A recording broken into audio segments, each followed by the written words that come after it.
বিয়ের যা কিছু লাগতো সব কিছু এই দিঘি থেকে দিত। 1800 খ্রিস্টাব্দের পূর্বে চট্টগ্রাম জেলার রাউজান উপজেলার কদলপুর গ্রামের খলিফাপাড়া এলাকায় লস্কর নামে এক উজির খনন করেছিলেন বিশাল একটি দিঘি। এখনো লোকমুখে শোনা যায় এককালে এই দিঘিতে অলৌকিকভাবে পাওয়া যেত বিয়ে বা সামাজিক আচার অনুষ্ঠানের সকল প্রকার প্রয়োজনীয় জিনিসপত্র, এমনকি বিয়ের জন্য প্রয়োজনীয় সোনার অলংকারও ভেসে উঠত নৌকায়।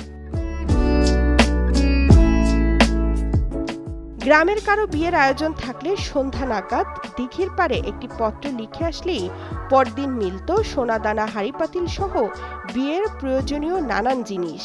এরপর অলৌকিক ওই নৌকা থেকে পত্রবাহক জিনিসগুলো নিয়ে এসে বিয়ে কিংবা সামাজিক আচার অনুষ্ঠান সারতেন।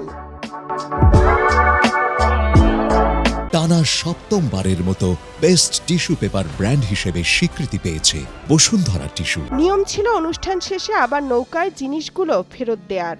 জিনিসপত্রগুলো ফেরত পাওয়ার পরে অলৌকিক নৌকাটি পানিতে ডুবে মিলিয়ে যেত, আবার ভেসে উঠত কারো প্রয়োজনের চিঠি পেয়ে। প্রচার আছে কোনো এক সময় গ্রামের একটি বিয়ের অনুষ্ঠানে লোভী এক গৃহবধূ অলৌকিক পুকুরের থেকে নেয়া বিয়ের হাঁড়িপাতিল ও জিনিসপত্রের মধ্যে একটি লবণের বাটি চুরি করে রেখে দিয়েছিল, যার পর থেকে ওই পুকুরে আর মেলেনি অলৌকিক নৌকাটির দেখা। জিনিসপত্র আসবাব যা লাগতো বিবাহ শাদীর মধ্যে সবগুলো এই দিঘির থেকে মানুষে নিত। এক সময় একটা বাড়িতে সব জিনিসপত্রগুলা দিয়ে দিয়েছিল। দেওয়ার সময় একটা লবণের বাটি দেয় নাই, হয়তো বলে দেয় নাই, হয়তো ইচ্ছাকৃত দেয় নাই, সেটা ওরাই জানে। এরপর থেকে কিন্তু এই দিঘি থেকে আর কোনো কিছু ওঠে না। কথিত আছে লবণের বাটি চুরির পর লোভী ওই গৃহবধূর পরিবার পরিজন সবাই ধ্বংস হয়ে যায়। বর্তমানে ওই গৃহবধূর ভিটে বাড়ির জায়গাটি পরিত্যক্ত হয়ে পড়ে আছে, যেখানে এতকাল কোনো মানুষ বাড়ি কিংবা চাষাবাদ করারও সাহস করেনি। তখন এই লবণদানের কারণে এরা বিড়াটা বিলুপ্ত হয়ে গেছে।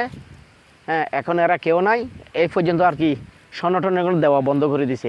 ঐতিহাসিক লস্কর উজির দিঘি নিয়ে এলাকার মানুষের কৌতূহলের এখনো কমতি নেই। এলাকার মানুষ অলৌকিক এই গল্পটি মনে প্রাণে বিশ্বাস ও ধারণ করে। তাদের মতে লস্কর উজির দিঘি রাউজানের ইতিহাস ঐতিহ্যের অংশ। চট্টগ্রামের রাউজান থেকে আমির হামজার পাঠানো তথ্যচিত্রে ডেস্ক রিপোর্ট কালের কণ্ঠ।